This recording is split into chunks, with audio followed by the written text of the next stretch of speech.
जोरदार शब्दों में जय जयकार करें, क्योंकि यह संत सदगुरु का दरबार है। संत सदगुरु के दरबार में जाकर जो संत सदगुरु का जय जयकार करते हैं उसको हंस कहा जाता है, शंख कहा जाता है, और जो जय जयकार नहीं करते उसको हरा शंख कहा जाता है। इसलिए जोरदार शब्दों में जय जयकार करें। श्री सदगुरु महाराज की जय। ज्ञान धूपम मनः पुष्पम पंचेन्द्रिय होताशनम क्षमा जप समाधिश्च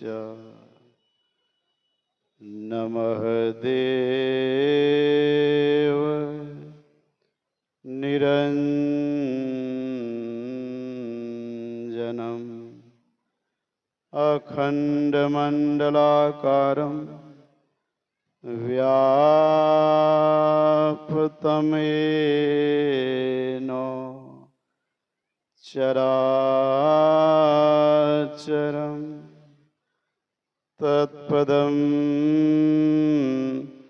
दर्शितं येन तस्मै श्री गुरुवे नमः। स्वनिवास में विराजमान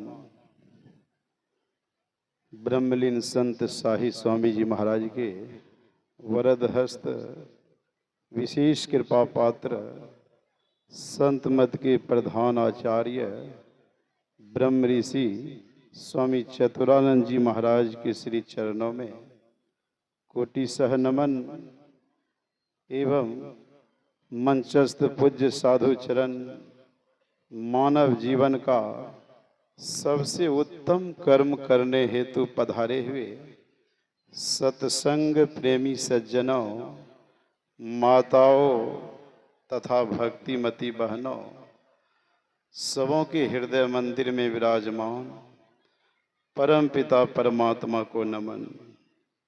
सज्जनों, धर्म प्रेमी महानुभावों, अभी हम लोगों ने संत मत सत्संग के नियमानुसार स्तुति प्रार्थना के उपरांत हम लोगों ने सदग्रंथ रामचरितमानस सार सटीक तृतीय सोपान अरण्य कांड से हम लोगों ने पाठ श्रवण किया, और पाठ के अंतर्गत हम लोग ईश्वर भक्ति के संबंध में सुन रहे थे। सज्जनों, ईश्वर की भक्ति, भक्ति का अर्थ होता है सेवा, अर्थात ईश्वर की सेवा।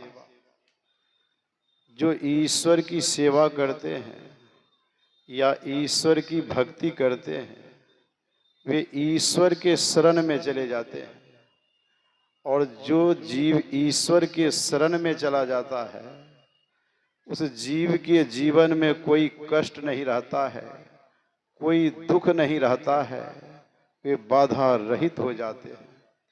जिस प्रकार मछलियां गहरे जल में रहती है तो वह सुख से रहती है, अगर उसको जल से निकाल दिया जाए तो मछलियां दुखी हो जाती है। उसी प्रकार जो हरि के शरण में चले जाते हैं वे बाधा रहित हो जाते हैं, उस जीव के जीवन में कोई कष्ट नहीं रहता है। सुखी मीन जे नीर अगाधा, जिमी हरि शरण न एकहु बाधा। सज्जनों, पांडव लोग भी हरि के शरण में थे, वे भी भगवान श्री कृष्ण के शरण में थे, भगवान श्री कृष्ण की सेवा करते थे।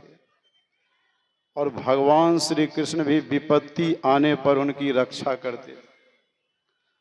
एक बार पांडवों के ऊपर विपत्ति आ गई थी। महाभारत युद्ध के मैदान में भीष्म पितामह सेनापति थे। दुर्योधन ने एक दिन कह दिया, आप मेरी तरफ से युद्ध करते हैं, लेकिन आप पांडवों की रक्षा करते हैं, आप उसका अपकार नहीं करते, उसको मारना नहीं चाहते, आप पांडवों से प्रेम आपका है। उसी समय क्रोध आ गया भीष्म पितामह को। उसने तरकस से 5 बाण निकाला और कहा, कल इस 5 बाणों से 5 पांडवों को मैं मार दूंगा। प्रतिज्ञा कर लिया। सज्जनों, भगवान श्री कृष्ण को जब पता चला, वे जाते हैं पांडवों के शिविर में अर्जुन के पास और अर्जुन से कहा, अर्जुन जानते हो, उठाया उसको, अरे गहरी निद्रा में सो रहे हो, विपत्ति आ गई है तुम्हारे ऊपर, पता नहीं है। भीष्म पितामह ने प्रतिज्ञा किया है, 5 बाणों से मैं 5 पांडवों को मारूंगा। अर्जुन ने कहा, भगवान मैं आपकी शरण में हूं, मैं सब भार में आपके ऊपर दे दिया हूं और मैं निश्चिंत होकर के सो रहा हूं। भगवान श्री कृष्ण वहां से चले गए। द्रौपदी के शिविर में जाकर द्रौपदी के पास कहा, विपत्ति आ गई है, तुम्हें मेरे साथ में चलना होगा। भगवान श्री कृष्ण के साथ में द्रौपदी गई भीष्म पितामह के शिविर में और जाकर के कहा, अंदर तुम चले जाओ, भीष्म पितामह को मस्तक झुका करके प्रणाम करना, वे तुम्हें आशीर्वाद करेंगे। प्रणाम बनाम आशीर्वाद होता है और सही से प्रणाम करने पर ही आशीर्वाद मिलता है। आजकल लोग हाथ जोड़कर प्रणाम करते हैं, ठौना पर प्रणाम करते हैं, नमस्ते करते हैं, इससे आपको आशीर्वाद नहीं मिलेगा। भगवान श्री राम ने संत के चरणों में साष्टांग प्रणाम किया था, रामायण पढ़ करके देख लीजिए। संत सदगुरु के चरणों में साष्टांग प्रणाम करना पड़ता है, तब उसका आशीर्वाद प्राप्त हो जाता है। द्रौपदी भीष्म पितामह के शिविर में अंदर प्रवेश करती है और भगवान श्री कृष्ण बाहर ही खड़े रह जाते हैं और उस समय द्रौपदी घूंघट डाल लेती है और अंदर जाकर के देखती है तो भीष्म पितामह ध्यान में मग्न है। एक कवि ने सुंदर लिखा, आप तो बाहर खड़े रहे, भीतर भेजा पंचाली को, जाकर बाबा के चरणों में मस्तक झुका देना। द्रौपदी अंदर प्रवेश करती है तो देखती है कि भीष्म पितामह ध्यान में मग्न है। द्रौपदी जाकर के चरणों में मस्तक झुका करके प्रणाम करती है। अर्धरात्रि की बेला में भी भीष्म की लगी समाधि थी। जाकर के कृष्णा ने मस्तक झुका दी बाबा के चरणों में। कौन झुका चरणों में देखूं।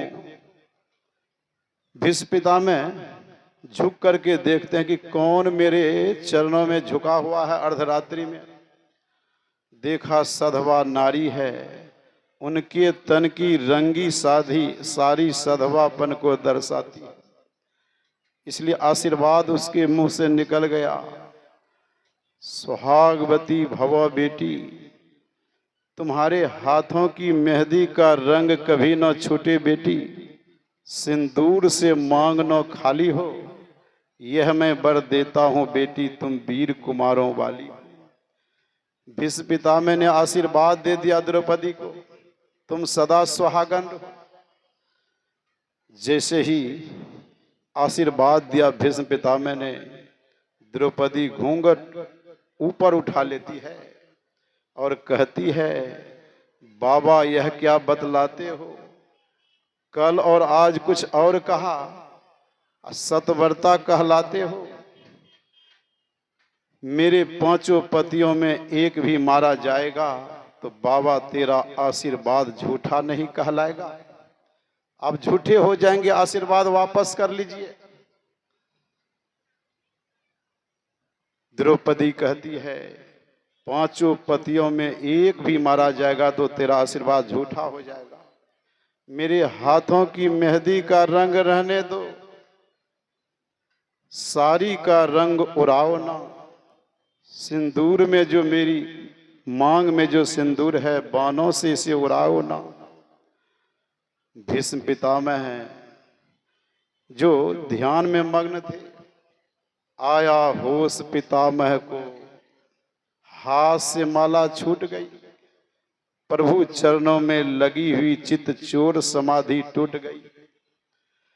भीष्म पितामह कहते हैं बेटी, तुम्हारे प्रश्नों का उत्तर पीछे दे पाऊंगा, तुम्हारी सुहाग का फैसला भी मैं पीछे कर पाऊंगा, लेकिन एक बात मेरे मन में खटकती है, हैरान मुझे है कर डाला। बेटी एक बात मेरे मन में खटक रही है, वो हैरान कर दिया है। पहले यह बतला बेटी, वह कहां पर छुपा है तुझे यहां पर लाने वाला?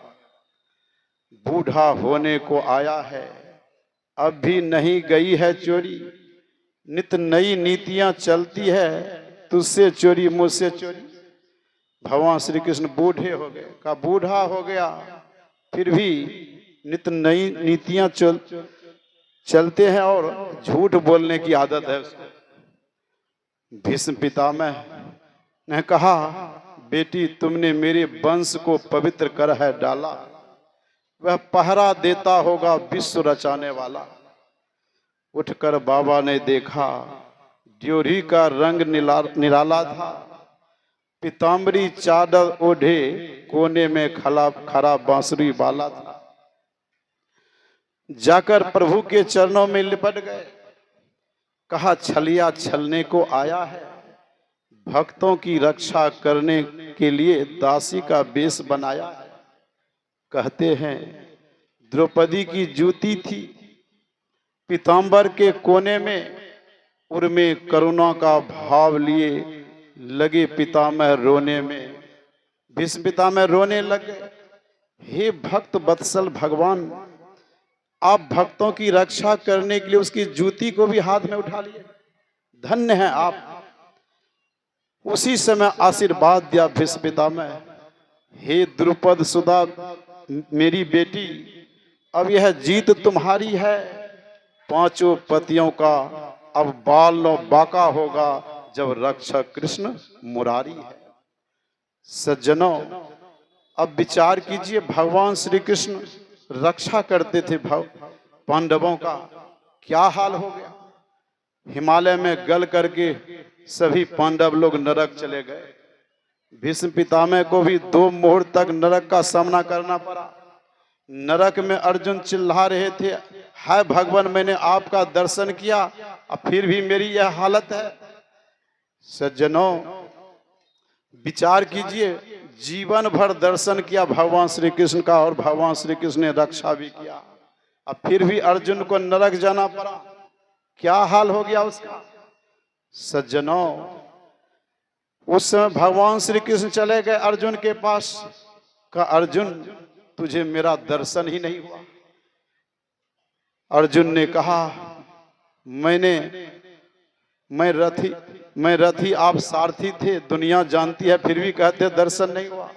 भगवान श्री कृष्ण ने कहा गीता, मैंने गीता का उपदेश दिया था महाभारत युद्ध के मैदान में, और मैंने कहा था कि मैं अव्यक्त हूं, मेरा कोई रूप रंग आकार नहीं है। सज्जनों, गोचर जह लगी मन जाई, सो सब माया जानहु भाई। इंद्रियों के द्वारा माया का ज्ञान होता है, मायापति का ज्ञान नहीं होता। आत्मा के द्वारा परमात्मा का ज्ञान होता है। आत्म दर्शन से ही परमात्म दर्शन होगा। आज वही उपदेश स्वयं हरि बतला रहे हैं कि हरि के शरण में कैसे जाएंगे। मैया सबरी जिस प्रकार भक्ति की थी, उसी भक्ति के माध्यम से हम लोग हरि के शरण में जा सकते हैं। पांडव लोग सही से हरि के शरण में नहीं गए, इसलिए बाधा रहित नहीं हुए, जीवन में दुख का सामना करना पड़ा। तो हरि के शरण में कैसे जाएंगे? स्वयं हरि के अवतार भगवान श्री राम ने मैया सबरी के माध्यम से संसार के लोगों को उपदेश दिया। जिस प्रकार मैया सबरी मातंग ऋषि के आश्रम में जाकर उनसे युक्ति प्राप्त करके भक्ति की और हरि के शरण में चली गई, और जो हरि के शरण में चले जाते हैं बाधा रहित हो जाते हैं, कोई दुख रहता ही नहीं, आवागमन का चक्र छूट जाता है। बाबा कबीर कहते हैं भक्ति भक्ति सब कोई कहे, भक्ति न जाने भेव, पूर्ण भक्ति तब मिले जब कृपा करे गुरुदेव। जब तक गुरु की कृपा नहीं होगी ईश्वर की भक्ति नहीं कर सकते। मैया सबरी मातंग ऋषि के चरण में जाकर भक्ति की, और अंतिम समय में जब शरीर का परित्याग करने लगे मातंग ऋषि, तो सबरी रोने लग गई। मातंग ऋषि ने कहा, बेटी तुम इसी आश्रम में रह करके जो युक्ति मैंने भक्ति करने के लिए दिया है, उसी युक्ति से परमात्मा का भजन करना, और कहीं तुम्हें जाने की अवस्था नहीं है। किसी मंदिर मस्जिद देवालय शिवालय में जाने की आवश्यकता नहीं है, किसी मंदिर में या किसी प्रकार के व्रत करने की आवश्यकता नहीं है। स्वयं भगवान को ही चल करके यहाँ पर आना पड़ेगा। तो गुरु के वचन पर विश्वास करके मैया सबरी भक्ति की, तो भगवान राम को ही सबरी के पास दर्शन देने के लिए आना पड़ा, और आकर के भगवान श्री राम ने मैया सबरी को सुंदरी कह दिया। अरे सुंदरी, मुझे मेरा नाता तो सिर्फ भक्ति से ही है, और नवधा भक्ति का उपदेश दिया था कि पहले संत का संग करो, पहली भक्ति, और दूसरी भक्ति दूसरी रति मम कथा प्रसंग, संत का संग करके पहली आप सत्संग में चले आए, पहली भक्ति हो गए, और कथा प्रसंग को बढ़िया से सुन लिए तो भगवान राम की दूसरी भक्ति, और सुन करके गुरु धारण कर लिए तो तीसरी भक्ति, और गुरु के उपदेश से ध्यान किए, गुरु मंत्र का जाप, गुरु रूप का ध्यान, तो पांचवी भक्ति, दृष्टि योग की क्रिया छठी भक्ति, और सूरज शब्द योग की क्रिया सातवीं भक्ति। इस प्रकार की भक्ति करके अंदर में प्रकाश का दर्शन, शब्द का श्रवण करके परमात्मा के शरण में चले जाने पर जीव बाधा रहित हो जाते हैं। श्री सद्गुरु महाराज की